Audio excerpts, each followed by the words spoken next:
Hello friends, welcome back to another video from R P agri knowledge. आज हम discuss करने वाले हैं बीएससी जी 6 सेमेस्टर में diseases of field and horticultural crops and their management second subject से कुछ इंपॉर्टेंट एमसीक्यू जो कि आपके एग्जाम पॉइंट ऑफ व्यू से काफ़ी इंपॉर्टेंट है।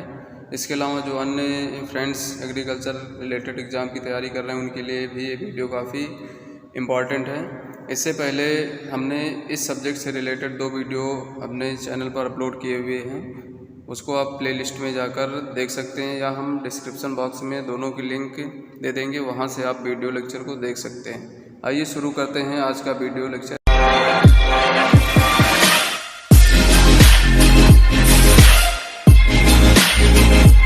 इसमें पहला क्वेश्चन दिया गया है, आयरिश फेमिन किस रोग को कहा जाता है। ऑप्शन यहाँ पर early blight of potato, late blight of tomato, late blight of potato, none of this.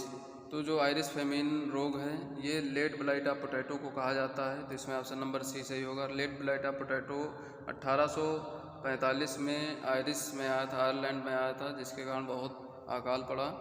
इसके बाद अगला क्वेश्चन दिया गया है, पत्तियों पर अनियमित आकार के जल सिक्त हल्के पीले धब्बे किस रोग में बनते हैं।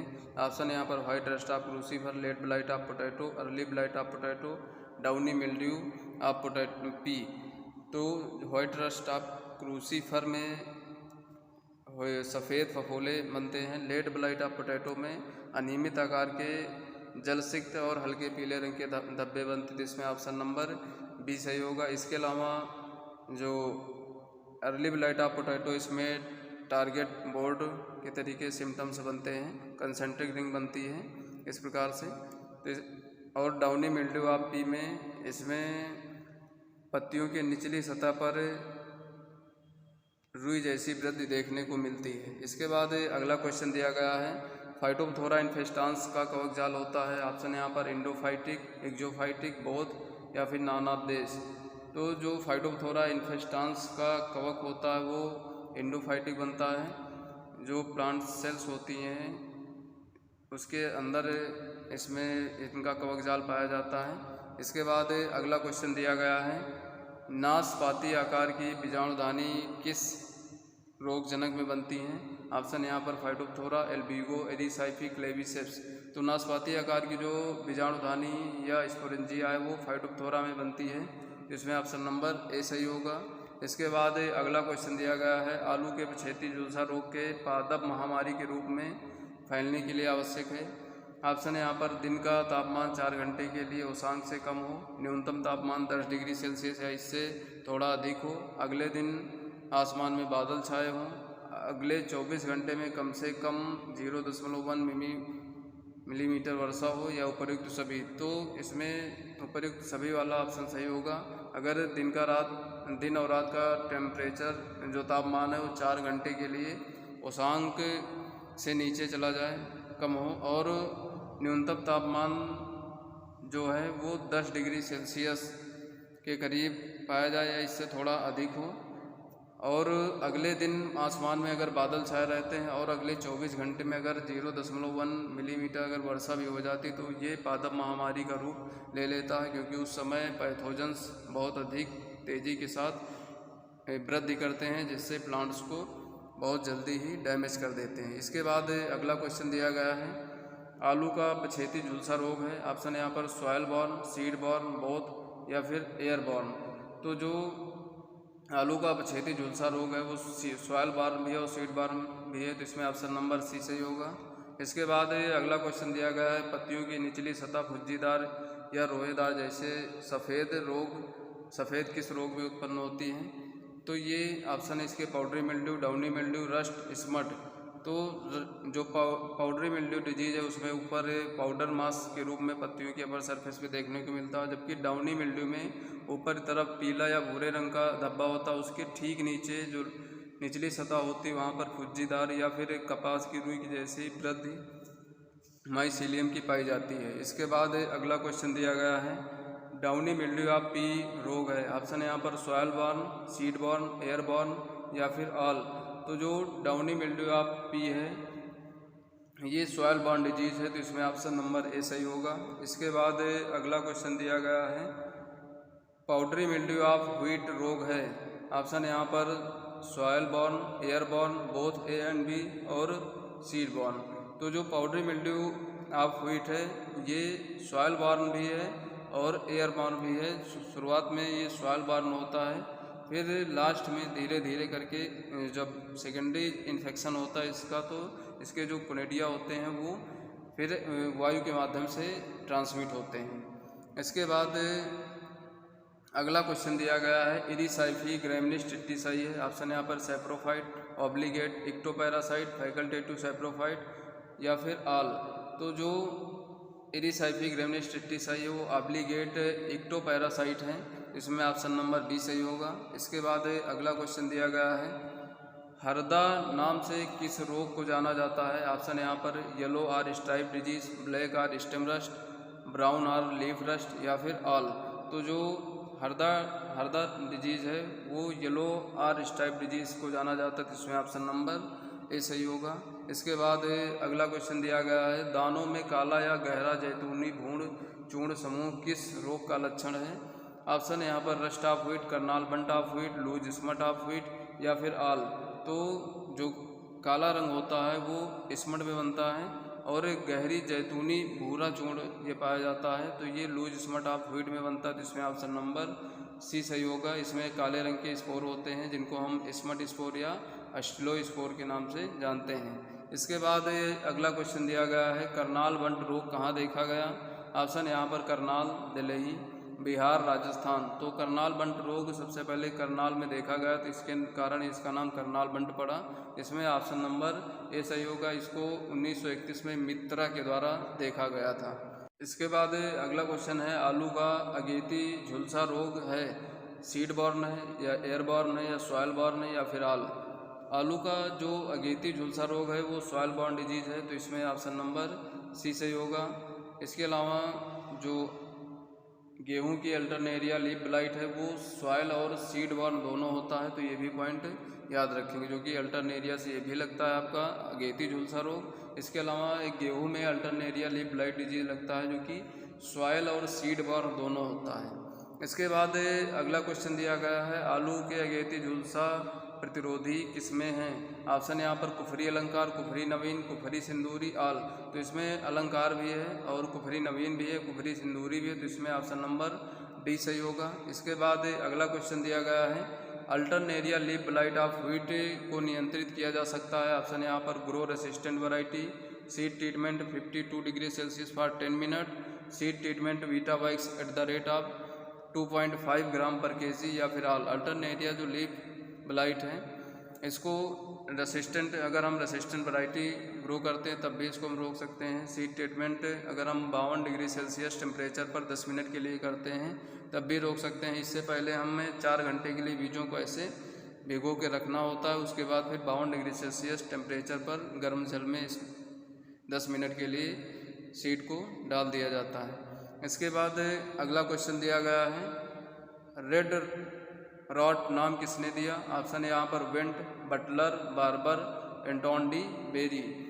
तो जो रेड रॉट नाम है वो बटलर के द्वारा भारत में दिया गया था। इसको हम काना नाम डिजीज़ के नाम से भी जानते हैं। इसको वेंट ने हेड रूट स्नॉट नाम दिया था जिसका मतलब होता है रेड स्मेट। ये वेंट के द्वारा 1893 में दिया गया था।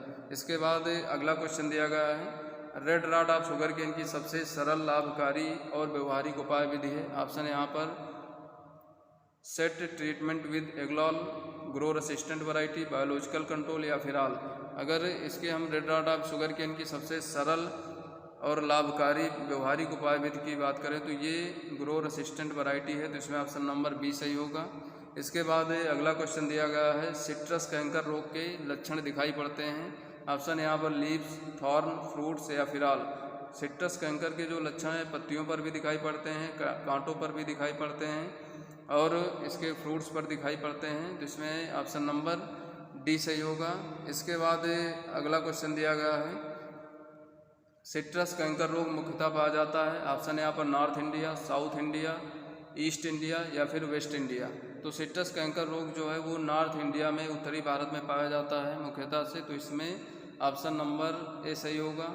इसके बाद अगला क्वेश्चन दिया गया है, angular leaf spot of cotton रोग किसने खोजा था? ऑप्शन यहाँ पर है बटलर, एटकिंसन, प्रीवोस्ट और रंगास्वामी। तो angular leaf spot of cotton रोग एटकिंसन के द्वारा खोजा गया था सबसे पहले। तो इसमें ऑप्शन नंबर बी सही होगा। इन्होंने 1891 में खोजा था। फिर उसके बाद भारत में 1918 में मद्रास में इस रोग को पहली बार देखा गया। इसके बाद अगला क्वेश्चन दिया गया है, angular leaf spot of cotton का प्राथमिक प्रसारण होता है।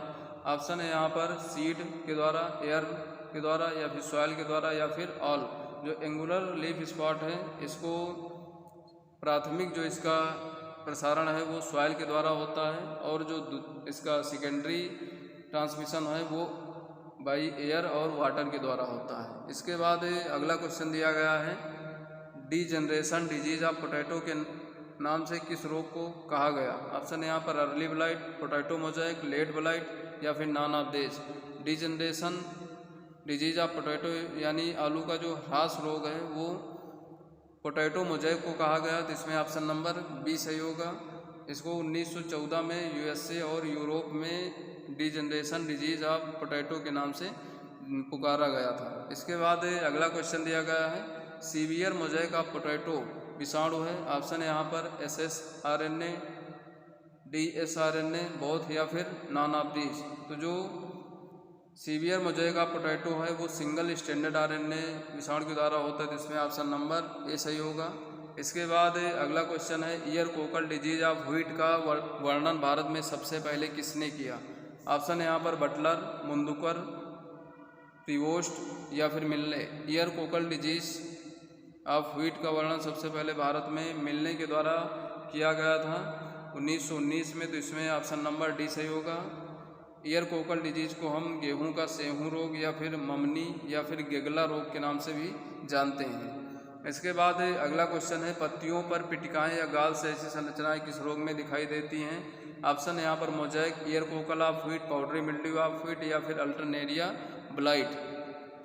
तो जो पत्तियों पर पिटिकाएँ या गाल जैसी संरचनाएं होती हैं ईयर कोकल ऑफ व्हीट रोग में दिखाई पड़ती हैं, जो कि नेमेटोड्स के द्वारा होता है। तो इसमें ऑप्शन नंबर बी सही होगा। इसके बाद अगला क्वेश्चन दिया गया है, कॉमन स्कैब का भारत में इंट्रोडक्शन कहाँ से हुआ, यानी पूरा स्थापन कहाँ से हुआ?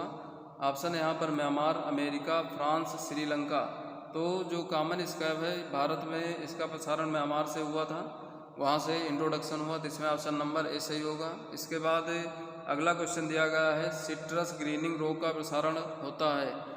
ऑप्शन यहाँ पर वेजिटेटिव प्रोपोगेशन, या सिट्रस सिला, या फिर बोथ, या फिर नॉन ऑफ दिस। तो सिट्रस ग्रीनिंग जो रोग है इसका प्रसारण वेजिटेटिव प्रोपोगेशन के द्वारा भी होता है, और सिट्रस सिल्ला की 2 स्पीसीज होती हैं, इसके द्वारा भी ये रोग का प्रसारण होता है।